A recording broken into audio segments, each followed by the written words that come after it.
Assalamualaikum warahmatullahi ta'ala wabarakatuh. Alhamdulillahirabbil alamin. Wassalatu wassalamu ala asrafil anbiya'i wal mursalin Sayyidina Muhammadin wa ala alihi wa ashabi ajmain, amma ba'd. Syukur alhamdulillah pada sore hari ini kita sempat lagi bertemu para jamaah Masjid Jamiatul Khair yang kami muliakan. Seperti biasanya, pekan-pekan lalu kita telah membahas tema-tema seperti bahasa lisan, bahasa tulis, dan insya Allah pada sore hari yang berbahagia ini adalah bahasa bisu. Dan pada kesempatan ini kami juga sampaikan kepada para jamaah yang kami muliakan, mudah-mudahan bisa kita sharing, memberi kesempatan pemikiran-pemikiran tentang hal yang akan dibicarakan sore hari ini. Dan sebagai pembicara pertama kami persilahkan kepada Pak Nur sebagai ulasan pertama. Terima kasih. Assalamualaikum warahmatullahi wabarakatuh. Alhamdulillah allazi anzal Qur'an hudal linnasi bayyinatin minal hudal wal furqan. Asyhadu an la ilaha illallah wahdahu la syarika lahu wa asyhadu anna Muhammadan abduhu rasuluh. Allahumma shalli ala Muhammad wa ala Muhammad. Rekan-rekan sekalian, topik kita kali ini adalah bahasa diam atau bahasa bisu atau bahasa tanpa suara. Disilakan juga dengan non verbal. Secara garis besar dapat diklasifikasi menjadi 3, yaitu simbol, budaya, dan bahasa tubuh. Kalau simbol ini ada kesepakatan. Jadi satu komunitas sepakat bahwa kalau ini maknanya. Jadi itu simbol. Sedangkan budaya adalah kebiasaan di suatu daerah yang merupakan bahasa. Artinya dapat memberi kesan kepada orang luar maupun di antara mereka sendiri. Sedangkan bahasa tubuh dibagi 3. Yang pertama adalah posisi tubuh. Yang kedua, ekspresi. Senyum, cemberut, apa itu bahasa tubuh semua. Dan yang ketiga, isyarat. Isyarat itu adalah gerakan anggota tubuh. Ya, itu. Nah, dalam hal ini itu dipelajari ada bahasa tubuh yang berpasangan dengan bahasa verbal. Jadi sambil berucap, bahasa tubuhnya ya bisa bertentangan seperti Anda yang pernah jelaskan. Kata-katanya demikian, tapi bahasa tubuhnya gerakannya berkata lain. Ya. Ada yang tanpa suara, yang memang bahasa tubuh. Nah ini ada yang mendalaminya. Ini di suatu ilmu tertentu itu sehingga dia tanpa berbicara, begitu dilihat orangnya dia bisa paham ini. Ya. Tentu saja dalam diskusi kita ini tidak akan mendalami ke sana. Kita ada sekedar mengetahui utamanya berkaitan dengan dakwah, bahwa ada nabi yang pernah diperintah atau karena dia meminta bukti, Nabi Zakaria yang berusia lanjut dan selalu memohon agar dia diberi turunan, dan di usia lanjut itu baru terkabul, dan dia minta bukti untuk meyakinkan dia. Dan di situ ada di surah Maryam ayat 10 dan 11. Jadi saya bacakan. Auzubillahi minasyaitonirrajim. Qala rabbi ajli ayatan. Ya Tuhanku, berilah aku tanda sebagai bukti bahwa doanya dikabulkan. Qala ayatuka ayatnya, tanda-tandanya Allah tukalliman nasa, tidak berbicara kepada manusia salasa layalin. Kau tidak berbicara kepada manusia selama 3 malam. Di sini tidak ada kata-kata tidak dapat berbicara, tapi dengan adanya kata-kata sayang itu berarti menunjukkan bahwa dia dalam keadaan sehat. Berarti tidak bisa berbicara. Nah, ini maknanya ini selama 3 hari.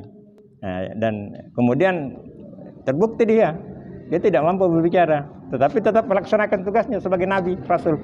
Faharaja ala qaumihi, maka dia keluar kepada kaumnya, minal mihrabi, ditinggalkan mihrab itu dari tempat ibadahnya, ibadah orang Yahudi. Kemudian faha, dia itu menyampaikan ilaihim wahailahim, jadi menyampaikan kepada mereka ilaihim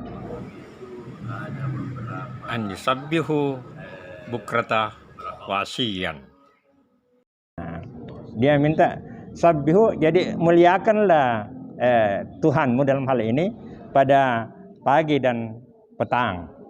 Artinya pagi dan petang itu bermakna setiap waktu.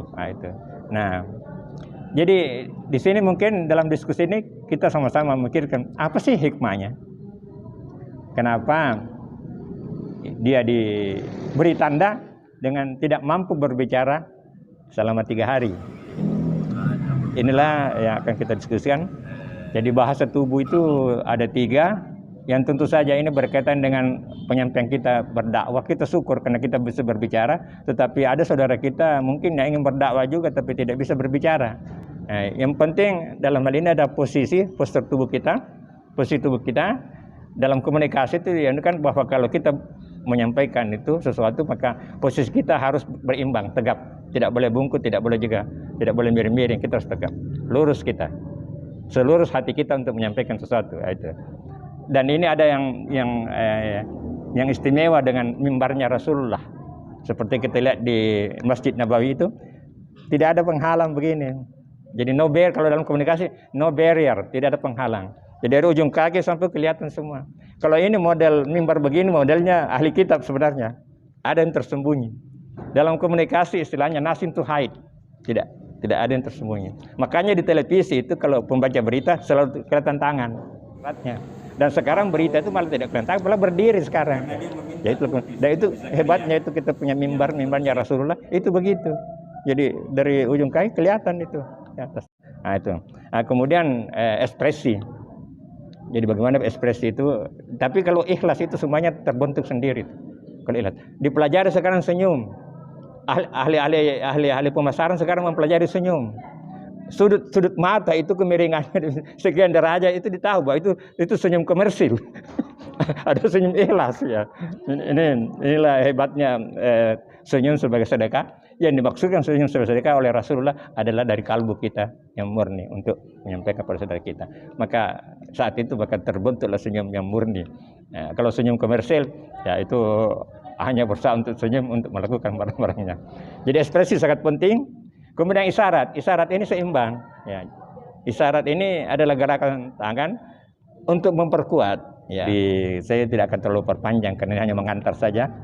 Kita berdiskusi, karena kita sudah punya pengalaman dan mungkin yang tadi itu ayat itu kita perlu renungkan. Apa sih hikmahnya? Kenapa Nabiullah Zakaria diberi tanda tidak dapat berbicara meskipun tetap berdakwah? Dan ada lagi Maryam juga. Maryam ketika dia bawa anaknya itu dia puasa bicara. Jadi ketika di umatnya itu mengomentari dia, mencela dia tidak bicara. Dia hanya menunjuk kepada bayinya dan saat itulah diperlihatkan mukjizat Isa berbicara di saat masih bayi. Baiklah kita saling berbagi. Akhirul kalam. Assalamualaikum warahmatullahi wabarakatuh. Bismillahirrahmanirrahim. Assalamualaikum warahmatullahi wabarakatuh. Alhamdulillahirabbil alamin. Salatu wassalamu ala Rasulillah. Sedikit saya mau berbagi pengalaman Pak tentang bahasa tubuh. Mungkin juga termasuk dengan tadi dengan diam juga, bahasa diam begitu. Yang pertama dulu mungkin bahasa diam Pak. Bahwa tadi kita sampaikan bahwa ada hikmahnya Nabi Zakaria diperintahkan dibisukan begitu Pak ya. Dan memang saya juga pernah dengar Pak dari ajaran Buddha atau Hindu itu ada namanya silent yoga Pak. Jadi yoga itu tapi dia diam. Jadi ada katanya itu apa namanya, berapa hari itu dalam agama Buddha atau Hindu itu memang mereka itu dianjurkan untuk tidak bicara. Bahkan itu kalau kita ke India itu katanya ada memang dia pakai papan itu, dia tertulis saya lagi yoga diam begitu. Jadi apa namanya, dan itu ketika ditanya kenapa, katanya salah satu cara menyucikan jiwa. Jadi memang diam itu apa namanya, mungkin bukan hanya sekedar diam kalau dalam Islam, tapi mungkin bertafakur atau apa ya. Itu apa, berzikir kan itu diam itu. Jadi itu diam salah satu cara katanya untuk menyucikan jiwa. Jadi kalau kita Islam mungkin ya zikir barangkali Pak ya di situ. Iya. Iya. Dan kemudian yang kedua Pak, bahasa gerakan Pak. Nah ini menarik karena saya dulu saya ikut pengajian tarekat dan saya melihat apa namanya, ada tarekat yang goyang-goyang Pak, menggerakkan kepala. Kalau apa namanya, bahkan kalau orang awam bilang, yang tidak tahu barangkali mungkin bilang kayak orang gila begitu, hilang kesadaran begitu. Tapi saya cermati ternyata memang katanya ada tingkatan-tingkatan Pak. Jadi ada katanya tingkatan iman itu yang terendah itu iman di hati katanya. Jadi itu yang terendah di hati. Yang kedua katanya di mulut, dibahasakan oleh mulut. Yang kedua, yang paling tinggi katanya dibahasakan dengan badan. Jadi itu katanya mereka tuh berzikir. Ini mungkin bisa kita koreksi nanti dengan la ilaha illallah begitu kayak orang hilang kesadaran, bahkan ada yang sampai joget apa namanya, sampai bergerak ya. Tapi apa namanya, bukan ini yang viral Pak, kan ada yang viral ini dangdut apa namanya, sholawat dangdutan, itu memang sudah kelewatan itu kalau saya, memang itu bukan Islam itu. Tapi ada memang yang katanya untuk mengekspresikan cintanya kepada Allah itu dengan menggerakkan badannya Pak. Jadi itu katanya bukti keseriusan bahwa dia telah menghilangkan dirinya, yang ada hanya Allah begitu katanya. Dan itu katanya sama dengan kita dalam apa namanya, dalam hidup keseharian Pak. Misalnya kita berbicara Pak dengan seseorang, kan kayak saya misalnya begini. Kalau saya bicara begini kan mungkin tidak kuat tidak kuat apa namanya, pesannya yang sampai. Tidak sama dengan kalau saya bergerak Pak begitu. Kan sama juga mungkin pernah kita bilang kalau orang Arab itu bicara tangannya tidak pernah diam atau apa. Jadi sama katanya dengan zikir begitu. Jadi Allah katanya apa, mereka tuh apa namanya, bergerak itu supaya itu tadi bisa lebih mengekspresikan cintanya kepada Allah di situ. Meskipun kalau orang yang awam barangkali kayak orang gila ini begitu. Ya, tapi saya cermati ternyata memang saya terus terang saya tidak ikut. Saya cuma hadir di situ dan apa namanya, saya ikut zikirnya, cuma saya tidak menggerakkan badan.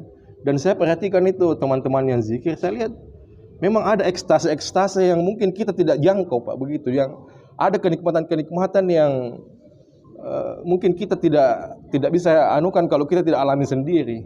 Iya, mungkin barangkali di sini ada bapak-bapak yang punya pendapat lain Pak. Iya, itu barangkali Pak. Terima kasih. Assalamualaikum warahmatullahi wabarakatuh.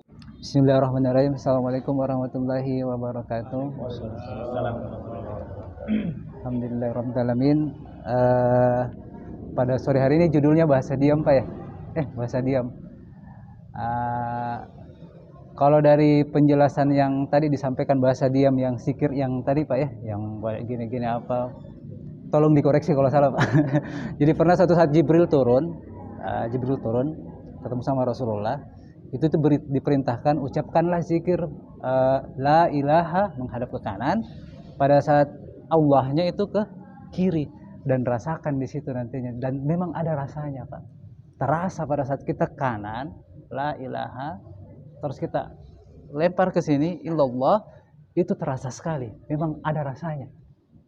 Dan rasanya itu hanya bisa dirasa sama orang yang melakukan. Nah, sama halnya kayak teh, misalnya kita hanya meneliti tentang teh sementara kita tidak pernah meminum teh, bagaimana rasanya itu teh? Tidak akan sama, karena rasa itu tidak bisa kita cerita, maksudnya tidak bisa kita jelaskan untuk masalah rasa. Nah, terus untuk bahasa tubuh Pak, dari buku yang pernah saya baca, ada Alan Peace. Nah, ini bahasa tubuh.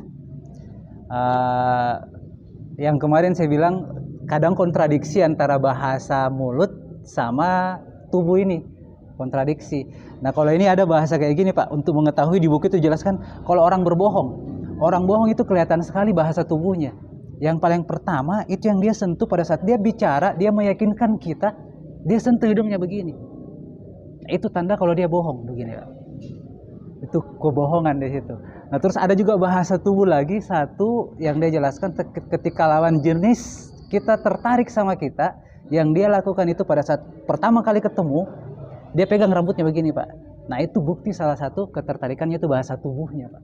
Dari apa? Dari buku, dan itu semuanya bahasa. Nah, sebenarnya ini semua berbahasa Pak. Duduknya kita semua ini bahasa semuanya. Duduknya kita seperti ini, cari posisi yang enak, begini, itu sebenarnya semuanya bahasa. Bahkan ketika kita menjelaskan, ada posisi tangan yang sepentingnya bahasa tubuh Pak ya, ketika kita menjelaskan, posisi begini, lagi kita menjelaskan, ini namanya posisi defense Pak. Di mana apa yang kita sampaikan tidak ada yang masuk. Mereka menolak. Kalau posisi seperti ini. Makanya saya terkadang bicara, kalau saya dulu, kegiatan saya sering presentasi, kalau saya presentasi ada posisinya orang seperti ini, saya pasti libatkan dia dalam pembicaraan sehingga posisinya dia berubah langsung.